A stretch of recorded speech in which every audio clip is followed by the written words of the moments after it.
నేను చాలామంది మా ఆఫీస్కి వచ్చినప్పుడు అడుగుతా, ఈ మధ్య ఒక ఇద్దరు ప్రముఖ వ్యక్తులు చనిపోయిండ్రు, మీకు వాళ్ళు తెలుసా అంటే నేను పేర్లు అడుగుతా. అందశ్రీ అనే ఒక వ్యక్తి చనిపోయాడు తెలుసా అంటే తెలియదు సార్ అంటే. చేతిలో ఫోన్ ఉంటుంది, చదువుకుంటారు, టీవీలలో వార్తలు వస్తాయి, పేపర్ వస్తుంది, తెలియదు.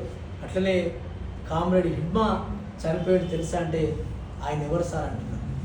అంటే నేనేమంటున్నానంటే ఒక వ్యక్తి ఏమో తన జీవితంలో స్కూల్కు పోకుండా, బడికి పోకుండా, అక్షరాలు నేర్చుకోకుండా అద్భుతమైనటువంటి సాహిత్యాన్ని ఇచ్చి కాకతీయ యూనివర్సిటీ డాక్టరేట్ ఇచ్చి ఇవాళ మన వాళ్ళు డిగ్రీ చదివితే కానీ మనకు ఒక లీవ్ లెటర్ రాయమంటే మన పిల్లలు రాయలేరు, ఏదైనా ఒక దరఖాస్తు రాయమంటే రాయలేరు. కానీ ఆయన జీవితంలో బడికి పోకుండా, స్కూల్కి పోకుండా అద్భుతమైనటువంటి సాహిత్యం.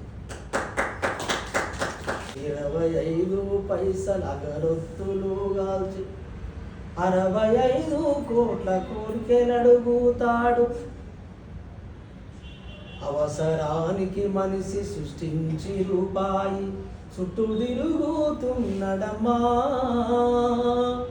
కోటి కోసము కోటి తిప్పలన్నది పోయి కోటకు పడగెత్తెనమ్మా. అవినీతి పెనుమంట అంధకారములోన చిక్కిపోయి నరుడు శిథిలమవుతున్నాడు, మాయమైపోతున్నాడమ్మా మనిషన్నవాడు. ఓ మత్సుకైనా లేడు చూడు, మానవత్వం ఉన్నవాడు. నూటికో కోటికో ఒక్కడే ఒక్కడు, యాడ ఉన్నడు గాని కంటికి కనరాడు మాయము.